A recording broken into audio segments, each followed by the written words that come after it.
Good morning বন্ধুরা, তোমরা সবাই কেমন আছো? আশা করছি ভালো আছো, আর আমরাও ভালো আছি। আমার নতুন একটি ব্লগে তোমাদের স্বাগত। সকালবেলা বাসনপত্র নিয়ে ঠাকুরের বাসনগুলো এগুলো ধোয়াধুয়ি করছিলাম।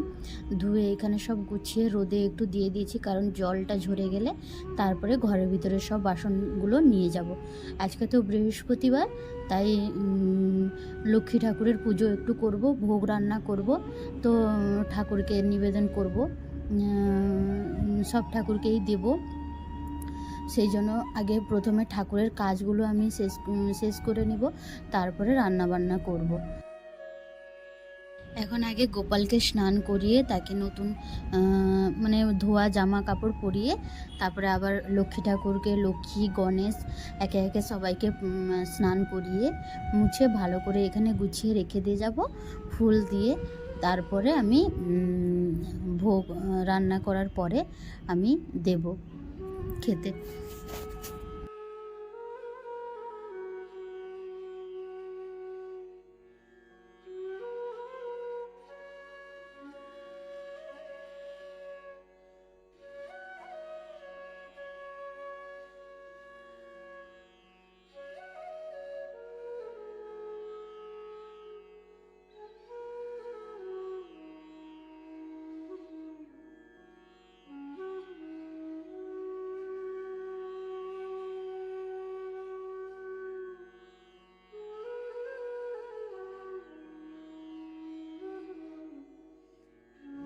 এই জামাগুলো এখন নতুনই আছে গোপালের।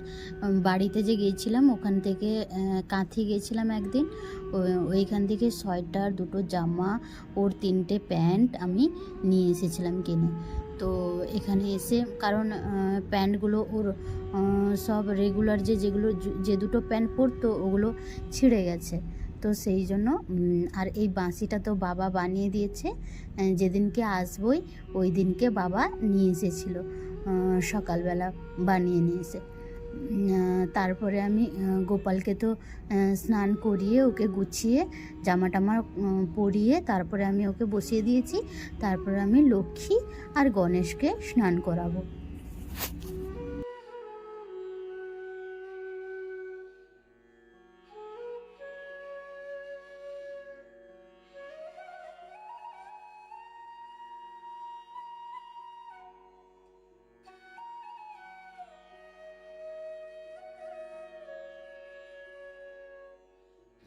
এই লক্ষ্মী গণেশটা আমার শাশুড়ি মা এনে দিয়েছে।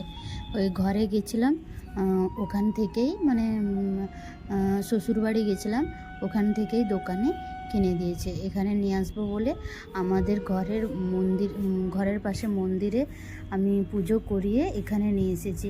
কারণ এখানে তো তেমন কাছাকাছি মন্দির নেই, তো পুজো করাতে পারবো না।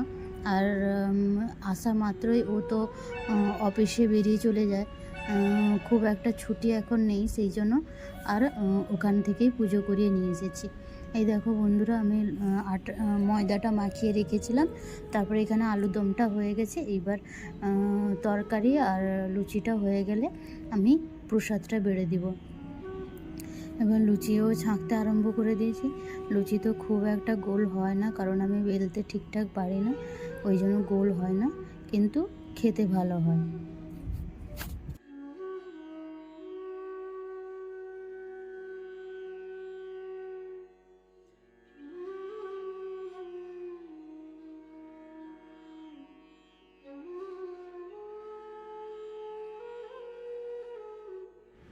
সব কিছু রান্নাবান্না এখন কমপ্লিট করে দিয়েছি, এখন গুছিয়ে নেব ঠাকুরকে খেতে দেওয়ার জন্য। তো এখানে সাজিয়ে নিয়েছি সব কিছু, কিছু ফল দিয়েছি, আর তরকারি, আর আলুর দম আর লুচি, আর এখানে গ্লাসে জল নিয়ে নিয়েছি। আজকে লক্ষ্মী পুজো বলে প্রসাদে আমি এইগুলো আয়োজন করেছি একটু। তারপরে এখানে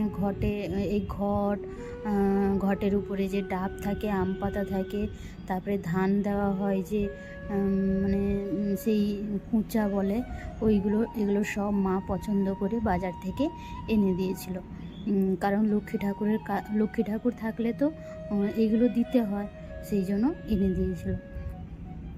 এর আগে তো আমি শুধু ঠাকুর রাখতাম, খুব একটা এইগুলো ছিল না, কিন্তু এবারে গিয়েছিলাম যে নিয়ে এসেছি। এবার নিজের মতন করে ঠাকুর ঘরটাকে আমি সাজিয়ে রেখেছি।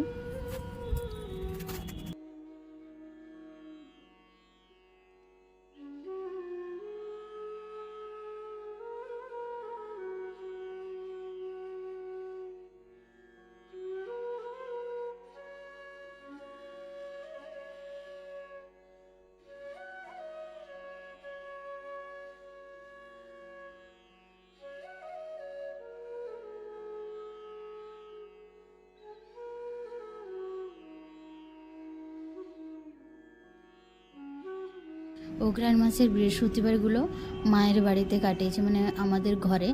আর এখানে এসে বৃহস্পতিবারগুলো এখানে আমি পালন করি। তো আমি যেরকমটা পারি পালন করি, নিরামিষ খাই আর খাচ্ছি এখন। তারপরে এই প্রতি বৃহস্পতিবার এরকম লক্ষ্মী ঠাকুরকে, গণেশকে এরকম স্নান করিয়ে দিই। তো ঘটের জলটা চেঞ্জ করে দিই। তো এইভাবেই যতটুকু পারছি করছি। এবার সত্যি কথা বলতে বিয়ের আগে অতটা করতাম না ঠাকুরের পুজো। আর এখন নিজের একটা ঘর হতে, নিজের একটা এখানে মানে বলতে গেলে সংসার হতে নিজেই আমি ঠাকুরের এই ঘরটা বানিয়েছি। এখানে আসার পরেও নতুন যখন এসেছিলাম তখন কিন্তু আমি গোপালকেও নিয়ে এসেছিলাম না, কারণ প্রথমে 2 মাস ছিলাম, তারপরে 2 মাসের পর বাড়ি গিয়েছিলাম যখন, তারপরে আমি গোপালকে এখানে নিয়ে এলাম। তারপরে ওই রাধা কৃষ্ণের ছবিটা, ফটোটা, আর শিব মানে আমার যে শিবলিঙ্গ আছে, শিবলিঙ্গটা বিয়ের আগে আমার কেনা ছিল। তারপরে এই ফটোগুলো এখানে ছিল, তো ওইগুলো সাজিয়ে আমি পুজো করতাম। আর এরপরে যখন গেলাম পুজোর সময়, তখন আমি এই লক্ষ্মী, গণেশ আর ওই ঘট সব কিছু আমি ঘরে নিয়ে এলাম এখানে। এবার হয়তো পরপর হয়তো কিছু মানে কোথাও গেলে বা কিছু ঠাকুরের ফটো বা ঠাকুর বাড়তে থাকবে। যেরকম এইবারে এসছিলাম হনুমান, এই যে হনুমানজি দীঘাতে গেছিলাম, ঝিনুকের তৈরি, তো নিয়ে এসেছিলাম। একটা আনার ইচ্ছে ছিল হনুমান, তো নিয়ে এসেছি। আর গণেশও আনার ইচ্ছে ছিল, গণেশ ঠাকুর তো ওই এনে দিয়েছে। তারপরে আর একটাই ঠাকুর আনার ইচ্ছা আছে, ওই নারায়ণ ঠাকুর, মানে লক্ষ্মী নারায়ণ দুজন একসঙ্গে যে থাকে, ওইটা আনার ইচ্ছে আছে, তো আনবো। আর আরও অনেক কিছু বাকি আছে, তো পরের বার গেলে যদি সময় হয় তাহলে নিয়ে আসবো। তারপরে আবার ভাবছি এখানে বেশি কিছু এনেও না অনেকটা অসুবিধা হয়, কারণ ওই যদি রুম চেঞ্জ করতে হয় তাহলে সেই সময়টা সব কিছু ভরতে বা সব কিছু গুছিয়ে নিতে অনেকটাই অসুবিধা। বেশি জিনিসপত্র হয়ে গেলে নেওয়ার অসুবিধা থাকে, আর কম জিনিসপত্র হলে নেওয়ার অসুবিধাটা অতটা থাকে না। আর চেঞ্জ করার সময় তো মানে যারা বাইরে আছো তারা তো বুঝতেই পারছো যে চেঞ্জ করার সময় কতটা কষ্ট হয়। তো তবুও কিন্তু এখনও পর্যন্ত আমি আসার পর থেকে চেঞ্জ হয়নি, কারণ বিয়ের আগের থেকেই ও রুম নিয়ে রেখেছিল। ও তো ছিল যেহেতু এখানে 1 বছর মানে 6 মাস আগে, বিয়ের 6 মাস আগের থেকে ও এখানে ছিল, তাই ও আগের থেকে রুম নিয়ে ছিল। বিয়ের মানে কিছুদিন আগে ও রুম নিয়ে ছিল, তাই আমার অতটা অসুবিধা হয়নি। ও বিয়ের আগেই জিনিসপত্র গুটিয়ে রেখেছিল যা, তারপরে যা ছিল না আমি তো একটা এনেছি, বাড়ি থেকেও নিয়ে এসেছি। এই যেরকম ধুনুচি, এইগুলো সব আমার ঘর থেকে মানে দিয়েছিল ওদের ঘরে, তো ওইগুলো আমি এখানে নিয়ে চলে এসেছি, কারণ ওখানেও আছে ডবল করে সব কিছুই আছে। তো যেহেতু এখানে নেই, তো আমি এখানেই নিয়ে এসেছি। তো দেখো আমার পুজো করা তো মানে ভোগ দেওয়াও কমপ্লিট, সব কিছু পুজো করাও শেষ হয়ে গেছে তোমাদের সাথে কথা বলতে বলতেই। আর এখানে আমি আজকে না শাড়ি পরেছি, মানে বৃহস্পতিবারে একটু ইচ্ছে করলো একটু শাড়ি পরতে, তাই এই শাড়িটাও নিয়ে এসেছিলাম বাড়ি থেকে। তো আমি শাড়িটা পরে নিয়েছি একটু, খুব একটা মানে ভালো মতন পরতে পারিনি, মানে যেরকম পরে একটু ঠাকুর পুজোটা আমাকে ইচ্ছে করলো যে বৃহস্পতিবার একটু ঠাকুর পুজো করব শাড়ি পরে, তাই শাড়ি পরে পুজো করছি। এখন গীতাটা পরে নিচ্ছি। গীতাটা না আমি এই নিচে যে বসবো ওই জায়গাটা নেই, মানে খুব একটা বেশি জায়গা নেই বলে আমি দাঁড়িয়ে দাঁড়িয়ে গীতাটা পড়ি। আলপনাটা দেখো ওই বৃহস্পতিবার দিন মানে আজকেই সকালবেলা আমি আলপনাটা দিয়েছি। তো এই সামনের দিকে মানে পায়ের ছাপগুলো এঁকেছি একটু, তো খুব একটা নকশা পারি না, যেরকম পেরেছি এঁকেছি একটু। তো আমার তো পুজো করা কমপ্লিট হয়ে গেল, আর আজকের মতন ভিডিওটা আমি এখানেই শেষ করব। তো দেখা হবে পরের একটি নতুন ব্লগ ভিডিওতে। ভালো থেকো, সুস্থ থেকো সবাই। আর আমার ভিডিওগুলো যদি ভালো লেগে থাকে তাহলে লাইক, কমেন্ট আর সাবস্ক্রাইব করে পাশে থেকো আমার।